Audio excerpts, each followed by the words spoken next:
बच्चों कल वर्ग पढ़ाया गया, आज देखिए आयत। आयत लिखेंगे वह चतुर्भुज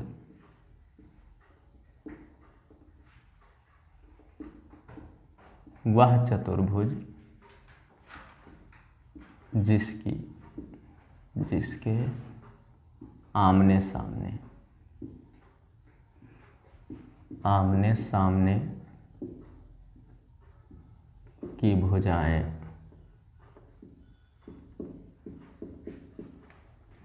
बराबर और प्रत्येक कोण 90 अंश हो।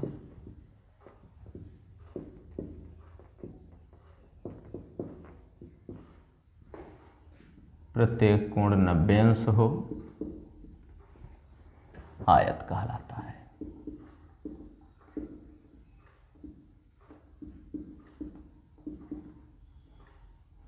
आयत कहलाता है। यह हुआ बच्चों आयत की परिभाषा। वह चतुर्भुज जिसके आमने सामने की भुजाएं बराबर और प्रत्येक कोण 90 अंश हो, आयत कहलाता है। ठीक है। आयत के विकर्ण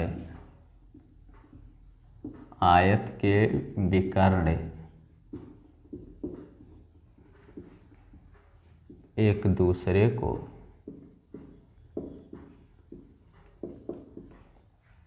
दूसरे को समद्विभाजित करते हैं। समद्विभाजित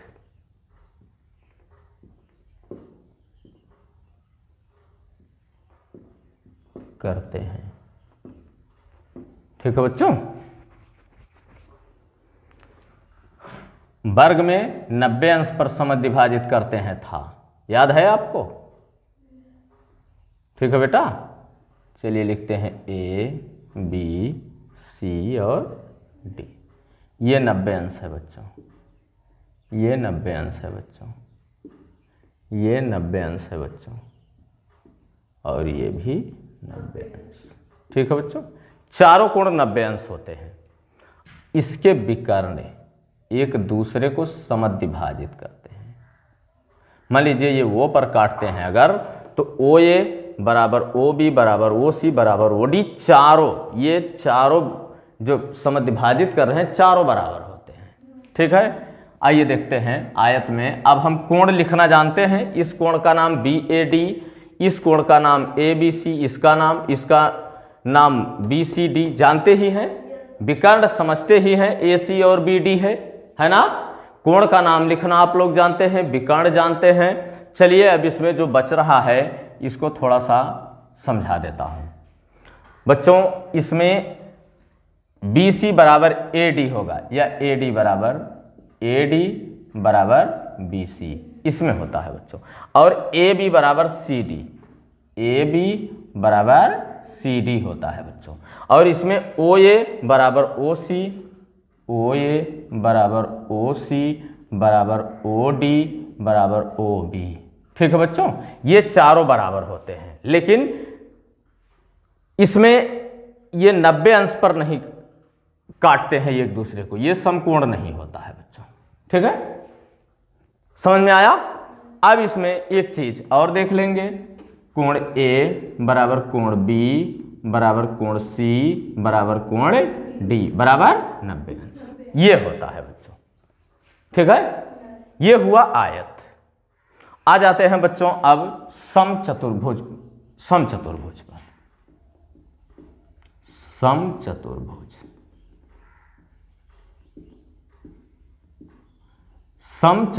पर समचतुर्भुज होता है बच्चों वह चतुर्भुज, लिखेंगे वह चतुर्भुज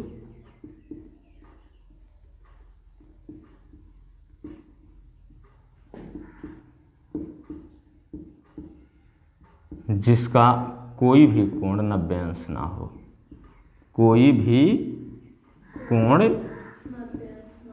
90 अंश ना हो, और चारों भुजाएं समान हो। ठीक है बच्चों, और चारों भुजाएं समान हो, समान या बराबर हो, आए बराबर हो, समचतुर्भुज कहलाता है, समचतुर्भुज कहलाता है।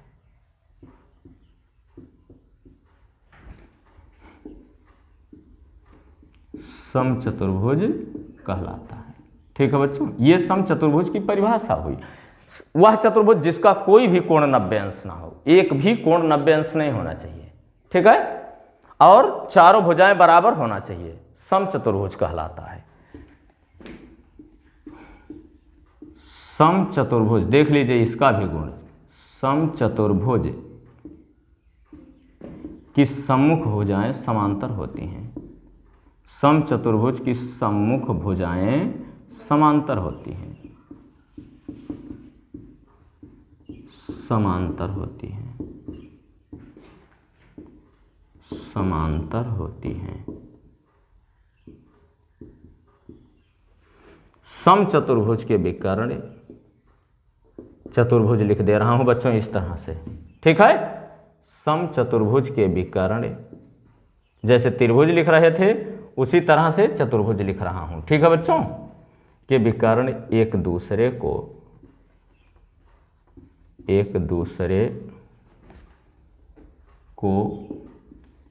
90 अंश पर समद्विभाजित करते हैं, समद्विभाजित करते हैं, करते हैं। ये हो गया बच्चों। चलिए समचतुर्भुज का फिगर देखते हैं।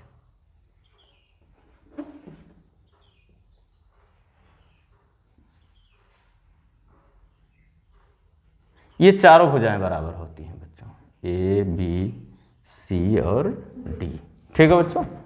ये कोई कोण अगर ये 60 अंश है बच्चों या 70 अंश है, ये मान लीजिए, तो ये 110 ये होगा। इसके क्रमागत कोणों का योग 180 अंश होता है, ठीक है बच्चों।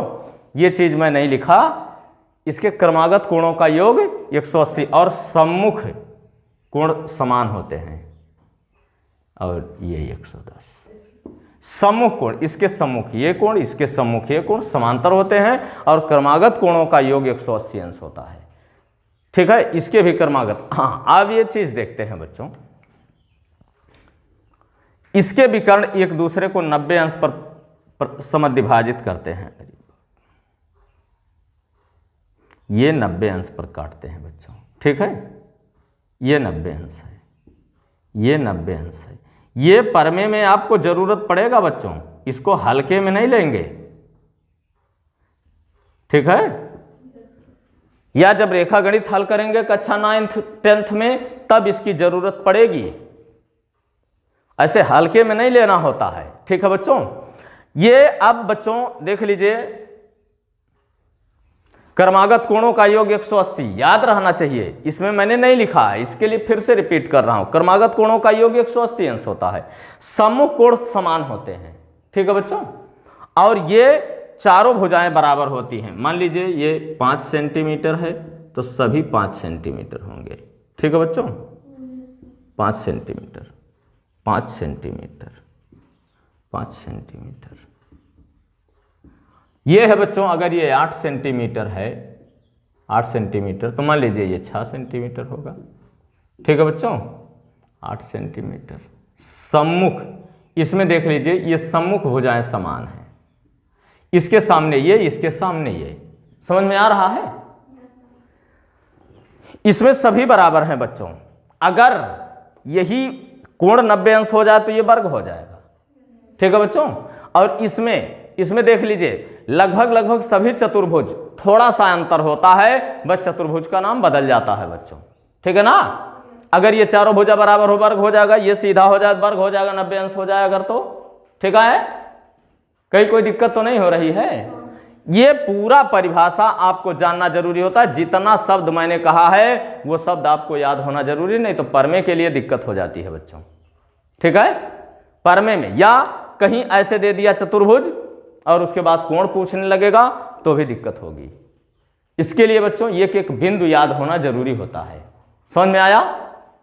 आज अभी लग रहा है आप लोग कक्षा 7 में हैं, हल्का लग रहा है, लेकिन जैसे ही कक्षा 9th में जाएंगे बस यही चीज भारी हो जाएगा बच्चों, यही चीज बड़ा दिखने लगेगा। वीडियो रोकेंगे या स्क्रीनशॉट लेके नोट कर लेंगे।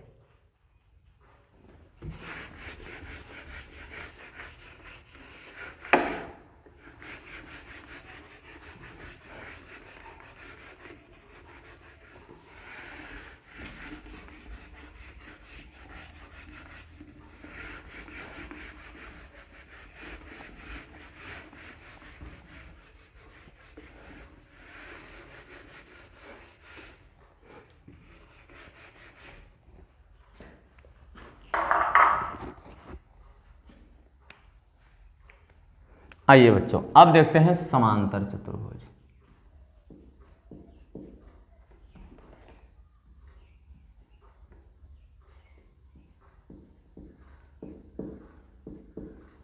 समांतर चतुर्भुज, समांतर चतुर्भुज देख लेते हैं बच्चों। वह चतुर्भुज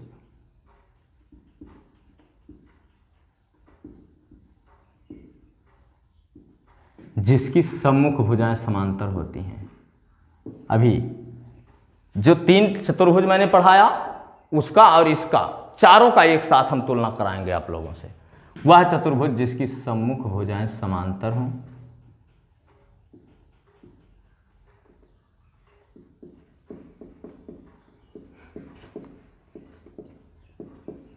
समांतर हों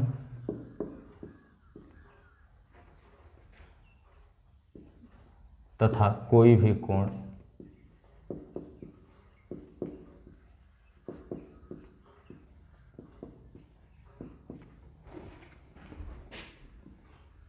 नब्बे अंश ना हो,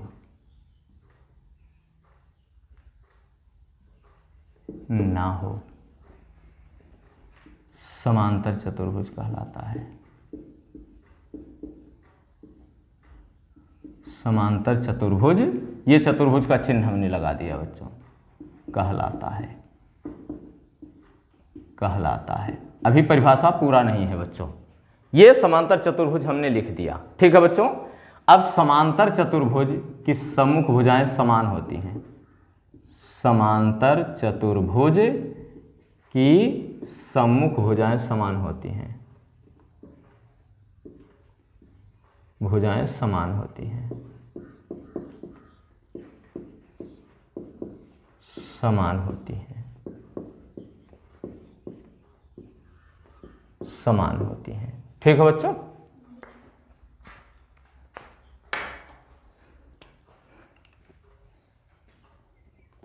समांतर चतुर्भुज की सम्मुख भुजाएं समान होती हैं। चलिए देखते हैं, यह है बच्चों समांतर चतुर्भुज।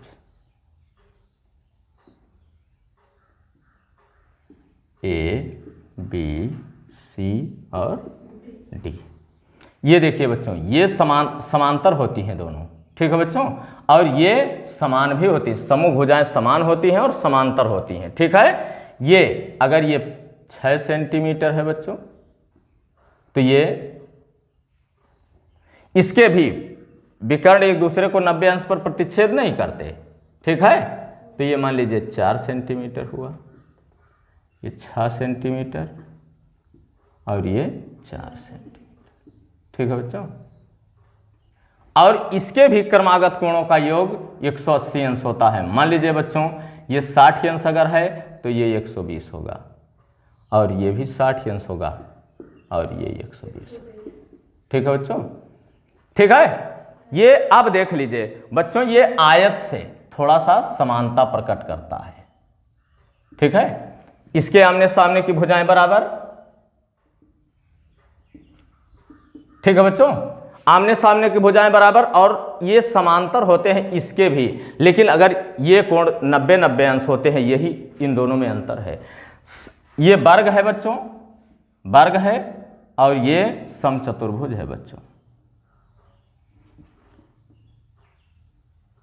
ये समचतुर्भुज है बच्चों। इसमें भी केवल यही 90 अंश का अंतर है। ये 90 अंश होता है, ये 90 अंश नहीं होता है, बस। ठीक है, इन दोनों में बिल्कुल समानता होती है और इन दोनों में बिल्कुल समानता होती है। ठीक है, सिर्फ 90 अंश का अंतर होता है कि ही 90 अंश नहीं होता है, बस। बात समझ में आया?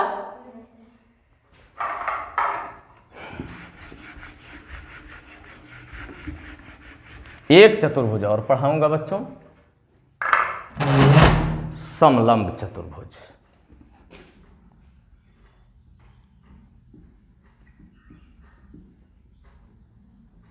समलंब चतुर्भुज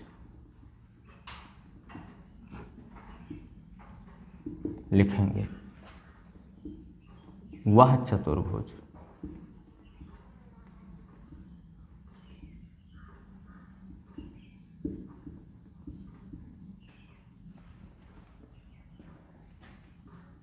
जिसकी केवल दो भुजाएं समांतर हों।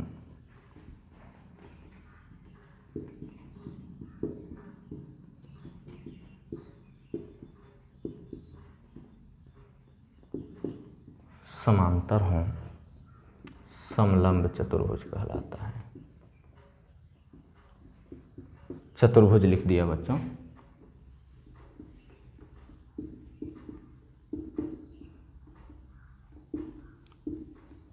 वह चतुर्भुज जिसकी केवल दो भुजाएं समांतर हों। ये देखो, ये समांतर होता है, ये समांतर होता है।